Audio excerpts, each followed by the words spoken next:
أعوذ بالله من الشيطان الرجيم.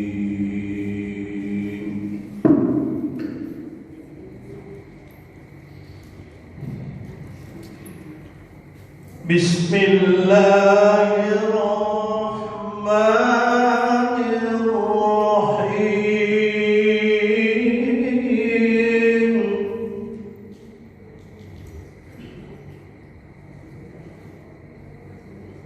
يا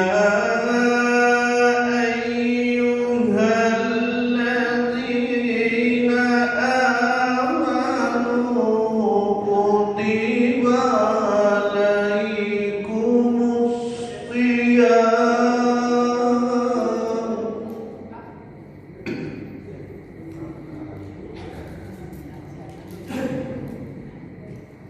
كتب عليكم الصيام كما كتب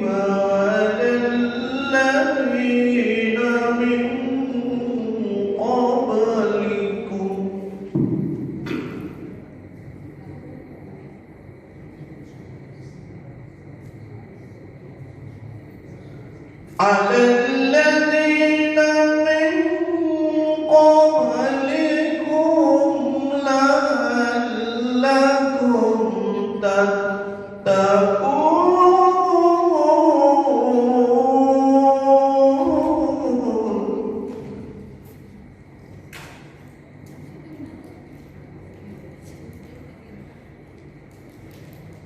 أياما معدودات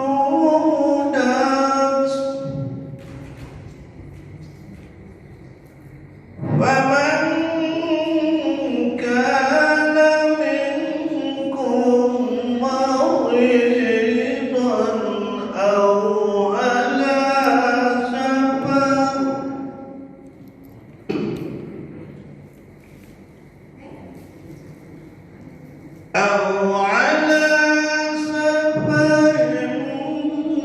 فعدة من أيام أخر.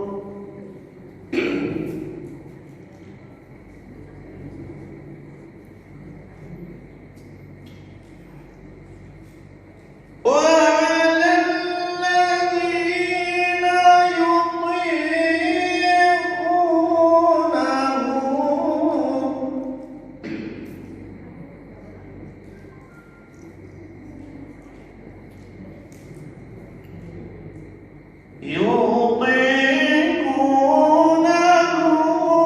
فدية طعام مسكين.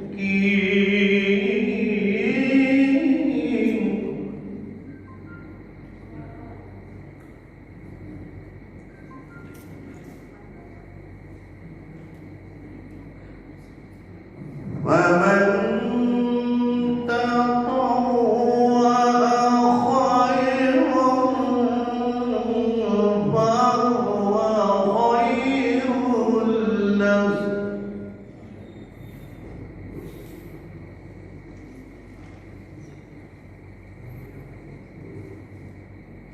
وأن تصوموا خيرا لكم إن كنتم تعلمون.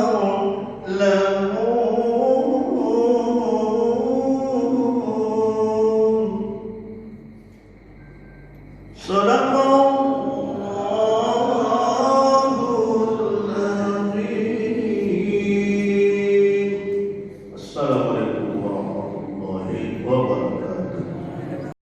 Kondisi ini dalam rangka tetap mempererat silaturahmi sekaligus memanjatkan selawat untuk Nabi besar kita Muhammad Sallallahu Alaihi Wasallam. Mengucapkan Allahumma shalli ala sayyidina Muhammad wa ala sayyidina Muhammad. Semoga di hari-hari nanti kita dapat semangat mudah-mudahan. Amin. Bapak Ibu yang saya hormati, hanya beberapa pesan saja yang dapat saya sampaikan di kesempatan ini. Pertama, menyampaikan salam dari Pak Ilmusli dia tidak bisa hadir karena bertepatan dengan ada acara di sebelah rumah. Sekaligus juga para rumah juga saya titip salam untuk Bapak Ibu semua di sini.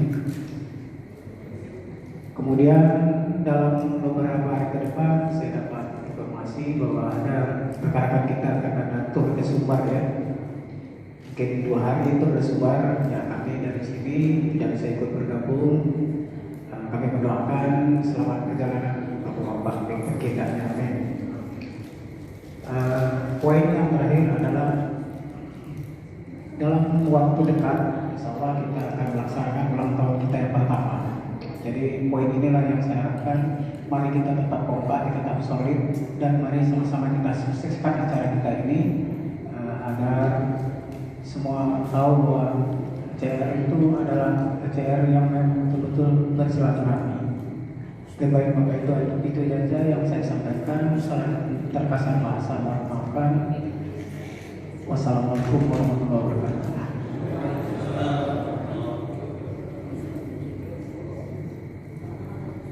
Baik, terima kasih Bapak Ketua. Semoga apa yang kita rencanakan nanti mendapat ridho dari Allah Subhanahu. Baik Bapak Ibu yang dirahmati Allah, kita masuk di acara inti kita yaitu tausiah yang disampaikan oleh Tuan Guru kita Ustaz Muhammad Haji Soreli. Pada Ustaz kami persilakan. Bismillahirrahmanirrahim. Assalamualaikum warahmatullahi wabarakatuh. Waalaikumsalam warahmatullahi wabarakatuh. Alhamdulillahirabbil alamin.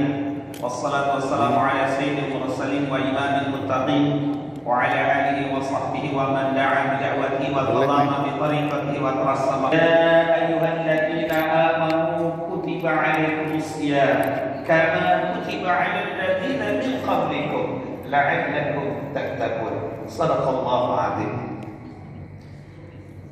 Ma'asyiral muslimin dan muslimat yang dimuliakan oleh Allah Subhanahu wa taala.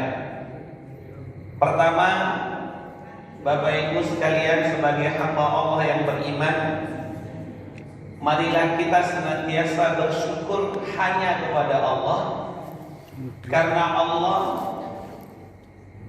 satu-satunya, hanya Allah lah yang telah memberikan titipan nikmatnya kepada kita. Ada kalimat baru, titipan nikmat, kesadaran kepada kita bahwa semua yang kita miliki adalah titipan. Itu mesti hadir dalam jiwa kita.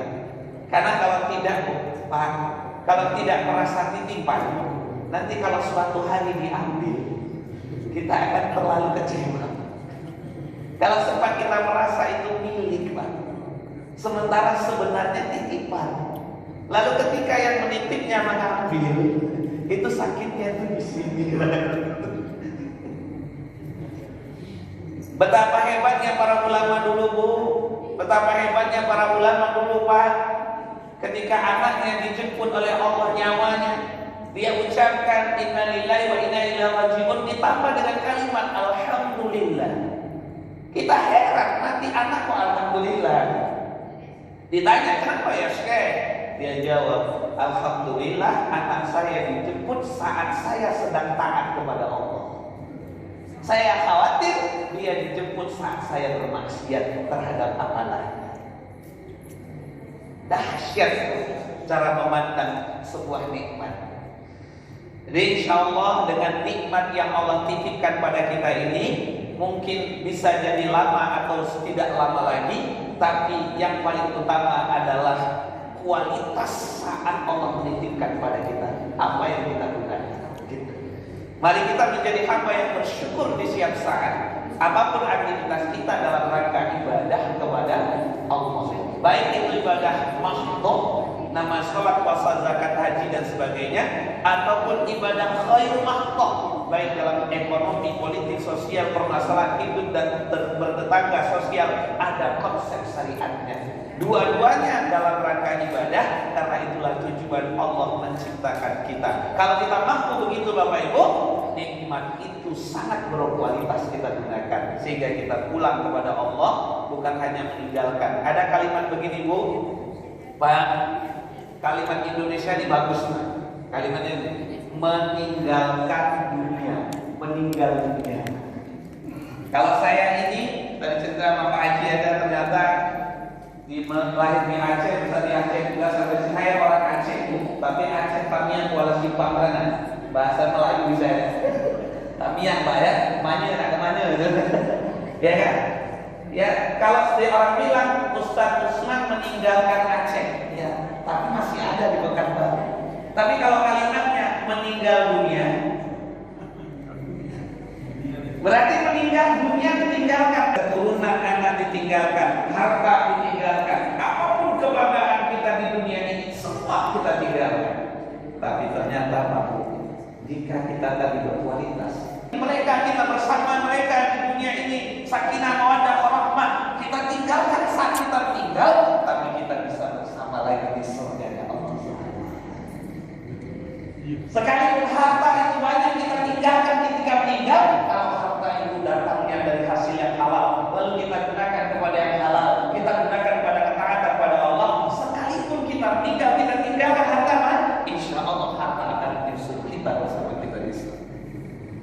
Kita tinggalkan pangkat jabatan kalau selama kita berpangkat, kita gunakan dalam ketaatan kepada Allah, pangkat itu pun akan sampai kepada kita di akhir. Kita tinggalkan anak keturunan yang soleh solehah, dia akan menjadi bahagia hidup kita di akhirat kelak. Apapun yang kita tinggalkan di dunia, kalau betul-betul bersyukur, itu bisa kita bawa juga ternyata ke akhirat. Subhanallah. Itu enaknya orang muslim, bukan betul-betul tinggal sebentar saja. Ada yang hakiki adalah di akhirat kelak. Salawat dan salam pada junjungan alam Nabiullah Nabi besar Muhammad sallallahu alaihi wasallam, dengan lantunan Allahumma shalli ala sayyidina Muhammad wa ala ali sayyidina Muhammad. Assalamu alayka ya Rasulullah. Bapak Ibu yang dimuliakan oleh Allah, yang kami muliakan, kami hormati Bapak Ketua ya HCR. Ini baru mengenal ini Pak. Tadi ada Bapak Tuni lama kita gak jumpa Pak ya. Tak jumpa karena baru jumpa sekarang gitu. Ya, himpunan pensiunan Pertamina Cabang Riau atau HCR-nya, singkatnya itu Pak ya, Himpana Cabang Riau. Subhanallah. Ya, ini hari ini saya diberi nikmat oleh Allah melalui salah satu Bapak Ibu sekalian. Insyaallah Bu, saya akan jadi saksi bagi Bapak Ibu atas pertemuan hari ini dalam aktivitas dakwah, dalam aktivitas menuntut ilmu, dalam aktivitas silaturahmi, dan bahkan dalam aktivitas yang baik di hadapan Allah. Dan semoga Bapak Ibu jadi saksi juga terhadap saya karena saya hadir di sini menyampaikan ini. Karena ada satu hadis itu, kita boleh di akhirat besok saling bersamaan ketika kita berada di tempat seperti ini. Nanti kalau ibu nggak ketemu saya di surga, tolong cari Ustaz Usman di mana. Kalau saya mungkin lihat ibu di surga, walaupun masih kenal wajah dulu Bu, belum kenal satu persatu, tapi mungkin bisa ditampakkan oleh Allah rekamannya besok kan nampak juga, sehingga kita bisa saling mencari di akhirat kelak. Amin ya rabbal alamin. Yang muliakan bapak-bapak, ibu-ibu sekalian, tidak saya sebut satu persatu posisi dan sebagainya karena saya belum begitu mengenal. Tentunya semuanya yang saya muliakan saya hormati karena Allah Subhanahu wa taala.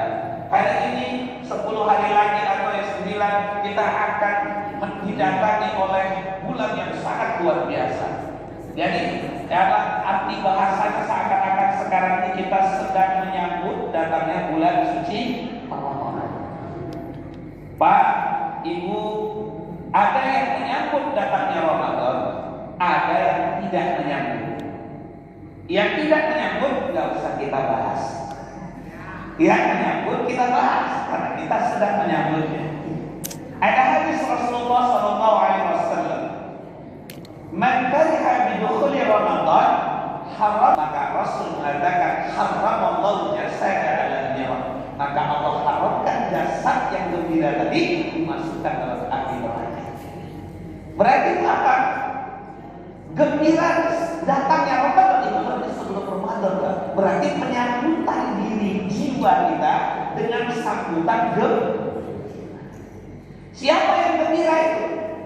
Ternyata kalau diteliti dipahami, hanya orang beriman saja yang gembira datangnya Ramadan. Siapa lagi yang gembira itu? Hanya orang yang salih. Karena bosnya lagi diikat.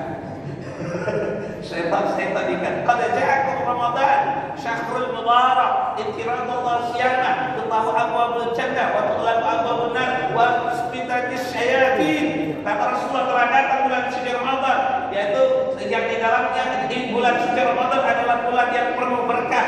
Di dalamnya diwajibkan puasa, dibuka pintu surga, ditutup pintu neraka, diikat syaitan. Jadi orang maksiat tuh sudah gak ada syaitannya. Jadi maksiat di Ramadan kurang enak karena gak ada syaitannya. Tetap maksiat, yaitu kata Allah, wala tattabi'u khutuwati syaitan. Jangan ikuti langkah syaitan, innahu lakum aduwwun mubin. Langkah syaitan itu adalah musuh kami yang nyata. Orang yang biasa di luar Ramadan mengikuti langkah syaitan, maka dia jadi pengikut syaitan. Syaitannya diikat tapi pengikutnya tidak. Kan itu. Jadi kalau orang masih bermaksiat di Ramadan, maaf, bisa jadi salah satu pengikut. Gitu Pak. Nah, kita menyambut Ramadan itu salah satu hadisnya. Ada yang lain? Ada. Kira-kira gini Pak. Dia Rasul bersama sahabat sedang berjalan. Lalu Rasul bilang begini, marhaban ya tahirin. Selamat datang hai orang yang mensucikan.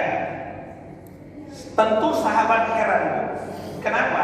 Kalimat Rasul itu selamat datang wahai orang yang mensucikan.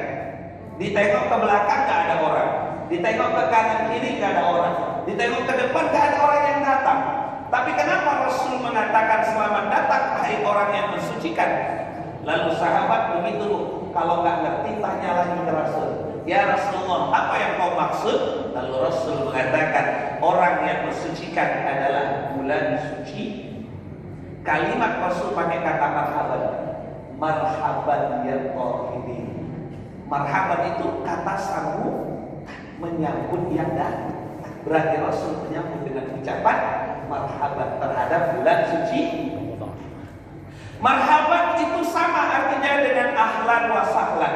Jadi kalau belajar bahasa Arab, ahlan wa sahlan itu artinya selamat datang. Marhaban juga selamat datang. Ketika dibahas ternyata kalau ahlan wa sahlan itu orang biasa yang datang. Tapi kalau orang yang mulia, orang yang hebat luar biasa, maka bukan ahlan wa sahlan sambutannya, marhaban. Karena Ramadan adalah syahrul azim, bulan yang paling mulia, syahrul rahmah, syahrul maghfirah, syahrul barakah, penuh dengan berkah, maghfirah, semuanya bulan luar biasa. Maka Rasul menyambutnya bukan pakai ahlan wa sahlan, tapi pakai kalimat marhaban ya tahirin, atau bahasa lain marhaban ya Allah. Insyaallah Bu, kita saat ini menyambutnya termasuk orang yang sesuai dengan ini, insya. Jadi kita tidak bahas yang tidak menyambut, kita yang menyambut saja. Nah, kalau menyambut Ramadan berarti senang datangnya Ramadan. Kalau senang datang Ramadan berarti menyambut. Kalau menyambut berarti Pak ada persiapan. Misalnya Pak Bupati, Pak Gubernur mau datang ke sini. Kira-kira Pak menyambutnya? Pasti menyambut. Terus menyambutnya di mana? Pasti buat persiapan. Itu namanya baru menyambut Pak. Kalau menyambut tidak ada persiapan, itu bukan menyambut namanya. Mungkin sebulan sebelum Bupati datang kita udah sibuk Pak. Ini kayaknya mesti ada kurang apa nih? Kita persiapkan Pak. Nanti acaranya seperti apa? Penyambutannya dari mana? Apakah kita jemput atau dari mana tempatnya? Semua diatur. Kenapa? Karena kita mau menyambut, maka harus ada persiapan. Begitu juga dijelaskan para ulama, Bu, Pak. Kalau menyambut Ramadan berarti ada persiapannya saat mau datang Ramadan. Pertanyaannya, apa saja persiapan kita untuk menyambut Ramadan? Pada kesempatan yang singkat ini, mungkin banyak ulama sudah menceramahkan, banyak ustaz sudah menyampaikan, bisa jadi saya termasuk mengulang jadinya. Tapi walaupun demikian, ada pepatah kita Pak Bu ya, enak makan dikunyah-kunyah, lancar kaji di bulan-bulan. Dan mungkin ada perbedaan atau tambahan, itu alhamdulillah. Jika tidak ada, berarti memperkuat ilmu kita masing-masing. Kesempatan ini saya mengumpulkan Pak Bu 5 persiapan kita untuk menyambut bulan suci Ramadan. Yang pertama persiapan iman, yang kedua persiapan ilmu, yang ketiga persiapan puasa, yang keempat persiapan program di bulan suci Ramadan, dan terakhir persiapan doa. Yang pertama persiapan iman. Apa dalilnya Bapak Ibu? Dalilnya yang tadi dibacakan ayat dari kita Qori tadi. Subhanallah ya, luar biasa, suaranya masih nikmat sekali didengar, luar biasa ya. Ayat itu menjelaskan Al-Baqarah ayat 183. A'udzu billahi samil 'alim minasy syaithanir rajim. Bismillahirrahmanirrahim. Ya ayyuhalladzina amanu kutiba 'alaikumus syiyam kama kutiba 'alal ladzina min qablikum la'allakum tattaqun. Orang yang beriman. Kalau iman dipanggil, itu ada dalilnya lagi penjelasannya. Alladzi na'amanu idza dzukirallahu wajilat qulubuhum. Jadi alladzina amanu, ya, orang-orang yang beriman itu apabila dia dipanggil dengan nama Allah, wajilat qulubuhum, maka bergetar. Jadi kalau Allah panggil, ya ayyuhalladzina amanu, kalau orang itu beriman itu bergetar hatinya. Hai orang yang beriman, maka kita beriman pasti nyambut, ya saya ya Allah. Kata orang yang idza dzikrullah wajilat qulubuhum, apabila disebutkan nama Allah, maka orang yang beriman bergetar. Saya istilahkan begini Pak, kita itu ada nama yang melekat pada diri kita. Seharusnya Pak, iman juga melekat pada diri kita. Nama kita Pak, kalau dipanggil bergetar. Saya punya nama Osman, saya dipanggil Osman, pasti langsung ada getaran dari dalam Pak. Apalagi kalau yang manggil orang yang saya kenal. Siapa? Ibu saya. Maka langsung cepat kali getarannya. Seperti ibu lah kalau dipanggil, bapak lah kalau dipanggil. Kalau dipanggil namanya, apalagi yang manggil orang tua kita, langsung desiran hati itu cepat.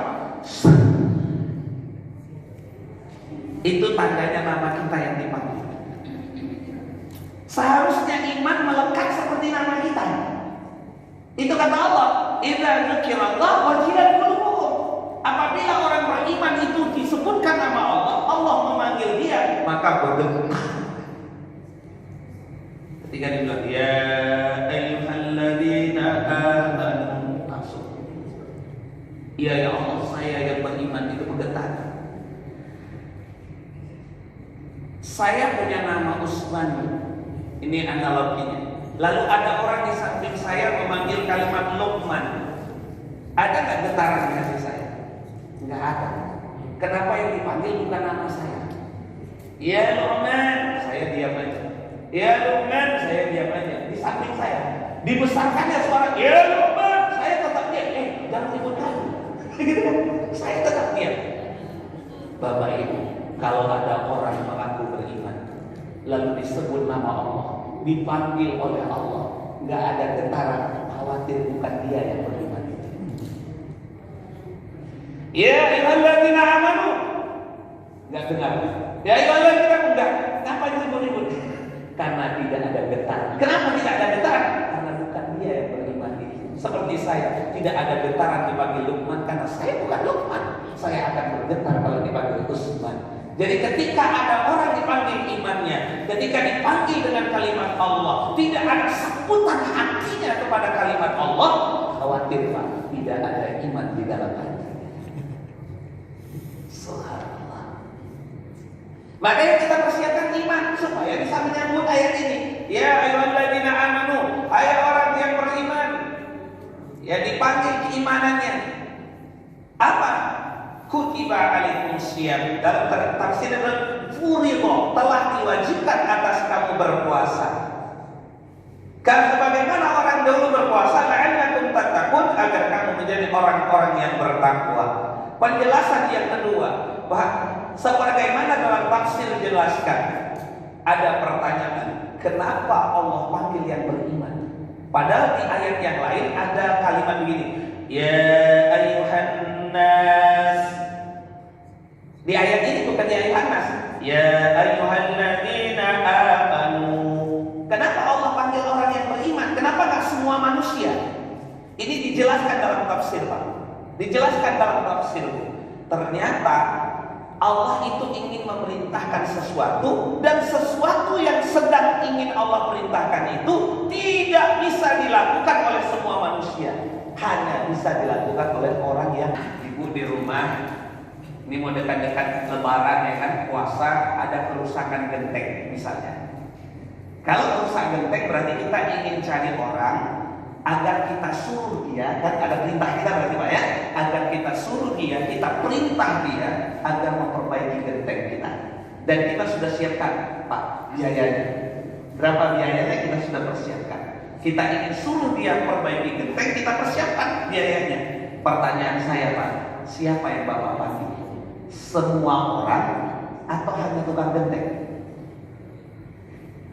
Kalau semua orang Pak nggak bisa menyelesaikan itu Pak. Pasti yang kita panggil tukang genteng saja. Tukang genteng bukan satu kan, banyak juga kan, tapi jadi khusus.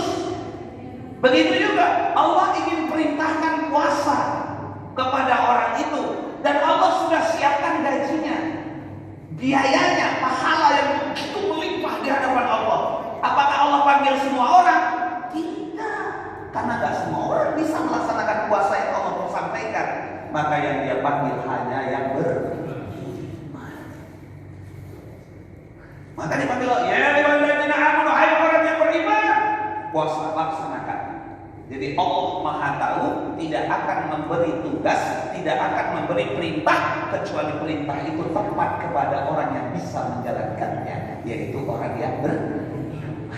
Seperti Bapak tadi, tidak mungkin Bapak sewa orang lain, Bapak cari tukang genteng, lalu dialah yang memperbaiki genteng kita. Namun lanjutannya begini Pak, kalau Bapak ingin gentengnya bagus, apa sekedar tukang genteng Bapak panggil? Atau tukang genteng yang berkualitas? Yang Ramadan dengan iman. Berarti di sini yang paling utama untuk kita persiapkan masuk Ramadan apa Pak Bu? Persiapkan keimanan. Apakah keimanan yang biasa? Bisa jadi gak dipilih Allah nanti Pak. Karena Allah maunya yang berkualitas. Kalau gitu Pak Bu, dari sekarang mari kita persiapkan iman yang berkualitas untuk menyambut Ramadan. Ketika ada perintah Allah, iman yang berkualitas tidak pernah merasa ragu untuk melaksanakan perintah itu. Dan iman yang berkualitas akan kuat untuk melaksanakan perintah itu. Dan iman yang berkualitas akan melaksanakan perintah itu dengan santai, tenang, nyaman, bahkan yang merasakan kenikmatan puasa. Sampai-sampai dia merasakan nikmatnya puasa. Kalau dalam bahasa hadis nanti Pak namanya halawatul iman. Bukan letih dia puasa Pak, tapi merasakan halawul. Ada orang lain? Halawul itu artinya manisan. Saking manisnya Bu.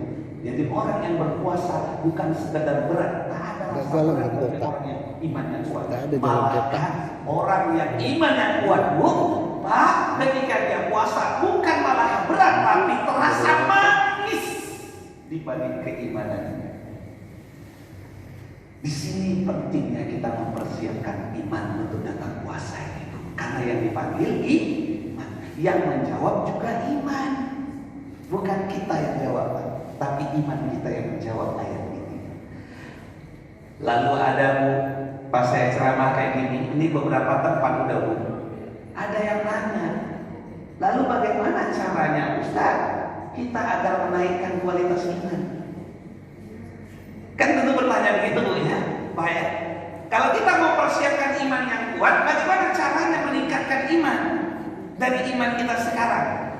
Makin bagus iman kita, makin bagus tukang genteng itu, maka makin berkualitas genteng kita. Makin bagus iman kita, maka makin berkualitas puasa kita. Kalau gitu kita tingkatkan iman. Bagaimana caranya? Mari kita perhatikan penjelasan ulama. Apa kata ulama? Al-iman yazid wa yanqus. Iman itu kadang naik, kadang turun. Yazid bi ta'ah, naiknya karena ketaatan. Yanqus bi ma'asy, turunnya iman gara-gara maksiat. Dari sini Pak langsung mikir kita kan, oh, mudah cara naikkan iman Pak. Apa? Kalau taat iman naik, kalau maksiat iman turun. Nah, berarti sekarang Pak, dari mulai kemarin mungkin sudah Bapak lakukan. Dari mulai sekarang Pak, kita harus betul-betul lihat perbuatan kita hari-hari. Ini perbuatan taat atau maksiat? Kalau perbuatan taat pasti naik iman. Kalau perbuatan maksiat turun iman. Gitu Pak. Lah, perbuatan taat apa? Nah, singkatnya Bu, ini saya nyampaikan yang inti-inti. Singkatnya Bu, Pak, taat itu ada dua. Satu, taat perintah. Dua, taat larangan. Satu, taat perintah. Berarti kalau diperintahkan Allah dilaksanakan perintah. Kalau taat perintah naik imannya. Bapak Ibu diperintahkan oleh Allah salat. Ya ayyuhalladzina amanu aqimis salat. Hai orang beriman, dirikan salat. Dan Bapak Ibu taat, laksanakan salat, naik iman. Naik iman. Bapak Ibu diperintah, misalnya kan, apalagi perintahnya ibu-ibu misalnya, diperintahku nutup aurat. Perintah kamu? Perintah. Ayatnya ada dua, nutup aurat di luar. Ya ayyuhal mu'minuna yudnina 'alaihina min jalabibihinna. Kak Muhammad katakan kepada istri-istrimu, kepada anak perempuanmu, kepada istri-istri kaum muslimin dan muslimah yang ada di muka bumi ini, apa? Hendaklah mereka memakai jilbab yang dijulurkan seluruh tubuhnya. Perintah. Kalau perintah itu ditaati, nah, jilbab itu yang ibu bilang gadis itu jilbab. Yang di atas bukan. Kalau pakai Al-Quran ya. Yang di atas kata Al-Quran ayat satu lagi. وَلْيَضْرِبْنَ بِخُمُورِهِنَّ عَلَى جُيُوبِهِنَّ. Hendaklah mereka memakai, julurkan sampai menutupi dada mereka. Itu ayatnya. Khimar itu kerudung. Jadi dulu kalau lagu Pak ya kan kerudung kan. Kalau sekarang berubah jadi jilbab kerudung. Padahal Al-Quran tidak menyebut, nggak ada bukan. Jadi pakaian ini jilbab menjulur seluruh tubuh. Sementara yang atas Ajar dulu pakai kacamata, belum apa. Ajar aja.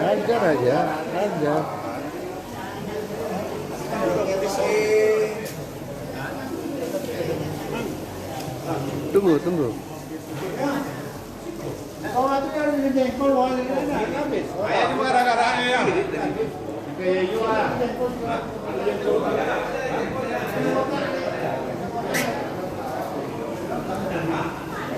Mana Pak Tarjan hilang timbul. Nak dibikin YouTube.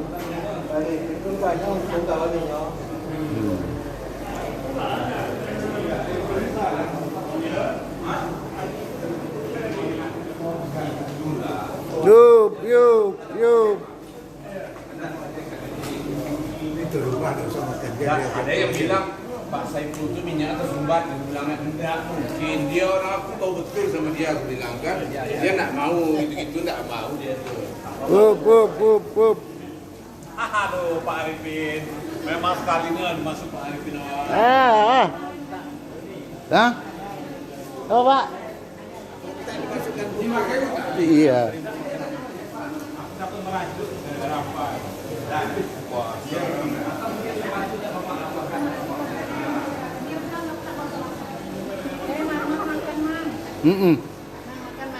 Yuk. Bus, tukarlah. Aku ada ikan, ayam. Bu.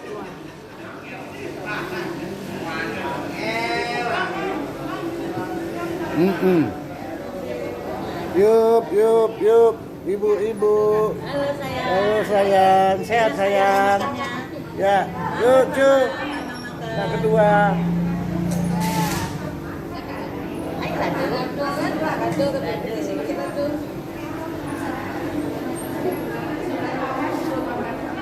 Ibu-ibu, elo.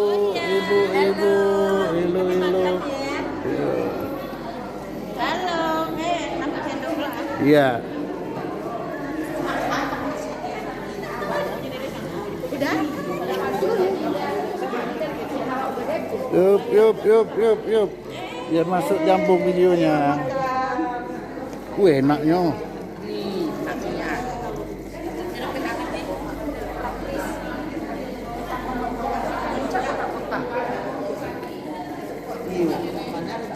Bu. Iya, biar ada kenangan.